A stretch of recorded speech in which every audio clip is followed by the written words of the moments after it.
नमस्कार दोस्तों, स्वागत है आप सबका हमारे चैनल में डरावनी कहानियों का संग्रह। अगर आपने अभी तक चैनल को सब्सक्राइब नहीं किया है तो चैनल को सब्सक्राइब कर लीजिए और बेल नोटिफिकेशन बटन को ज़रूर दबाइए। तो आज की कहानी है चुड़ैल की शादी।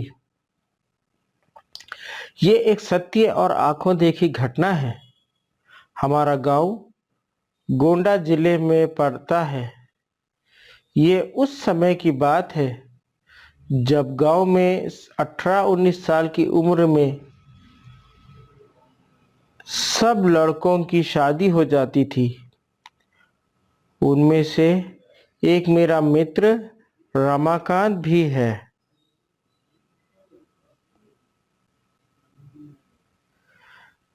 उसकी शादी 3 साल पहले हो चुकी थी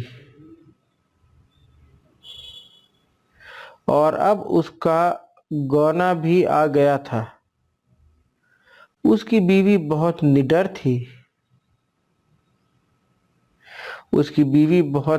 थी। उसको मैं निडर इसीलिए बता रहा हूँ कि उसकी निडरता एक दिन बहुत भारी पड़ गई थी।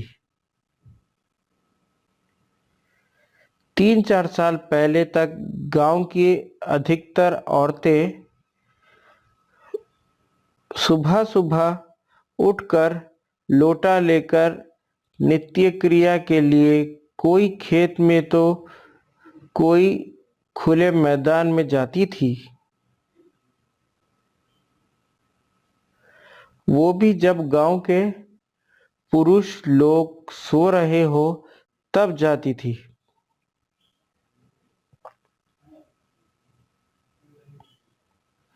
कुछ दिन बीत गए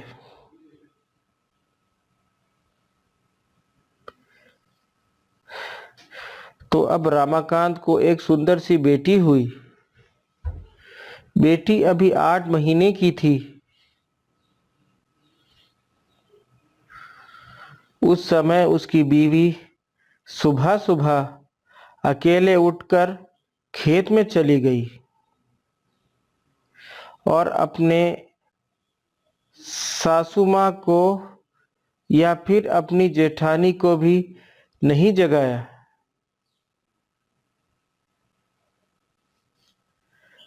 वे अकेले ही चली गई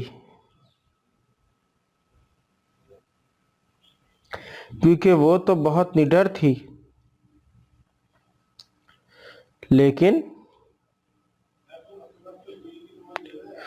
उस समय वे ना तो हाथ में चाकू और ना ही माचिस लिया। जिस घर को बच्चा पैदा होता है उसके 1 साल तक उस घर की औरत को बाहर अकेले नहीं भेजा जाता।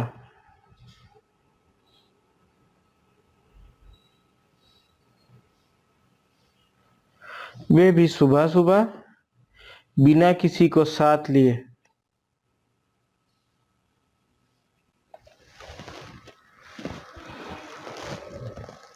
क्योंकि उस औरत पे भूत प्रेत इन लोगों का साया जल्दी पड़ता है। लेकिन वे अकेले गई थी।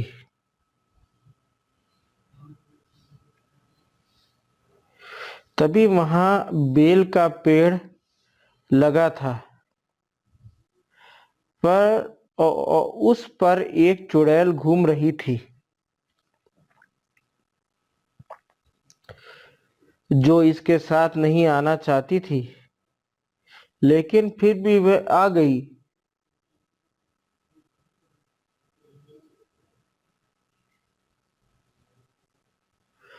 जब रमाकांत की औरत खेत से आई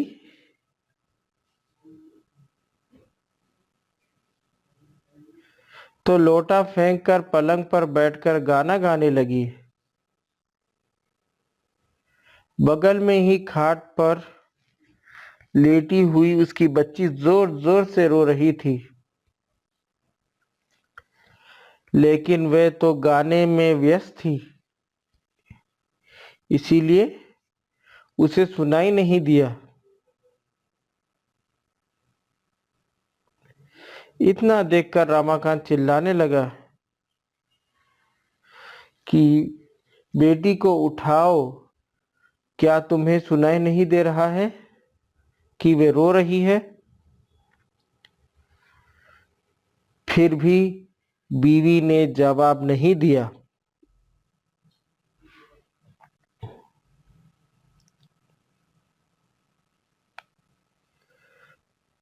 तब तक रमाकांत भी की भाभी आ गई और वे समझ गई कि ये कौन है।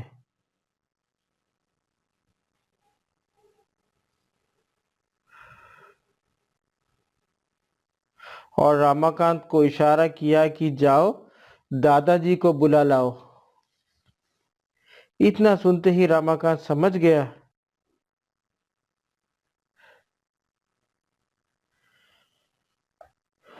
कि मेरी बीवी के ऊपर कोई चुड़ैल का साया है।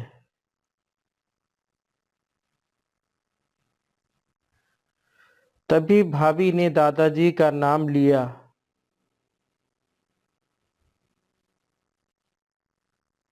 तब तो रमाकांत पलंग पर बैठकर दादागिरी झाड़ने लगा और बोला कि तुम कौन हो? यहाँ पर क्यों आई हो? क्या तुम मुझसे शादी करना चाहती हो?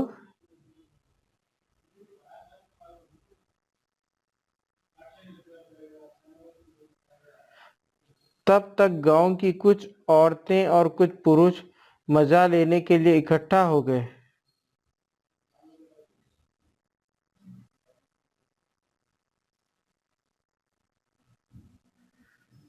चुड़ैल ने कहा कि मुझ में तुम्हें क्यों दिलचस्पी हो रही है?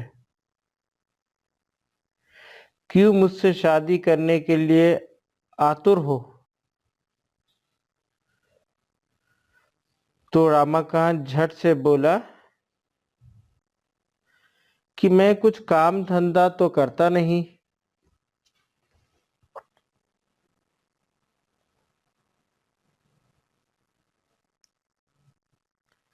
लेकिन अगर तुम साथ रहोगी तो धन दौलत लाती रहोगी।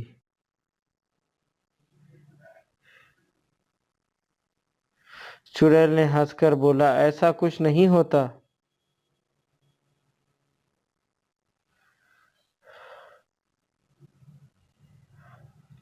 हमारे में भी कोई ना कोई मुखिया जरूर रहता है जो धन दौलत की रखवाली करता है।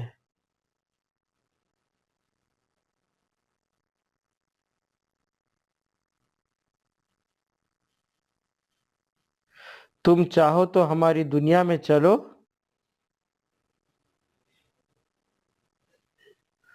तब मैं तुम्हें सब कुछ दूंगी, पर अभी नहीं, क्योंकि तुम जीवित हो। रमाकांत समझ गया कि अब मेरे हाथ कुछ नहीं आने वाला है, तो उसने बोला कि ब्राह्मण परिवार में आते हुए तुम्हें डर नहीं लगा?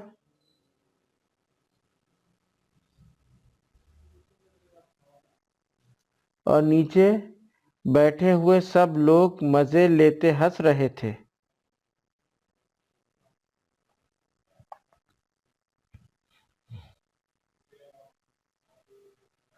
तब तक दादाजी भी आ गए और बोला कि यहाँ से सब लोग हट जाओ और अपने अपने घर जाओ।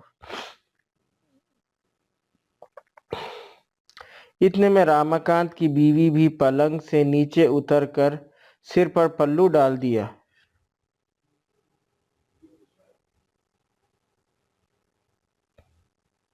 और चुड़ैल भी चली गई। तब रमाकांत मन ही मन में बड़बड़ाने लगा कि इनको भी अभी आना था।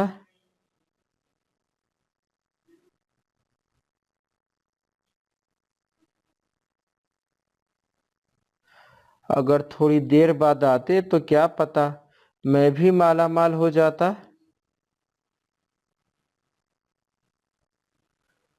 बेचारा रमाकांत बहुत दुखी हो गया। तो दोस्तों, आपको ये कहानी कैसी लगी, चुड़ैल की शादी, हमें कमेंट में ज़रूर बताइए। और अगर आपने चैनल को अभी तक सब्सक्राइब नहीं किया है तो सब्सक्राइब कर लीजिए और बेल नोटिफिकेशन को बटन को ज़रूर दबाइए। ज़्यादा से ज़्यादा शेयर कीजिए। मिलते हैं आपसे अगली कहानी में। Thank you very much.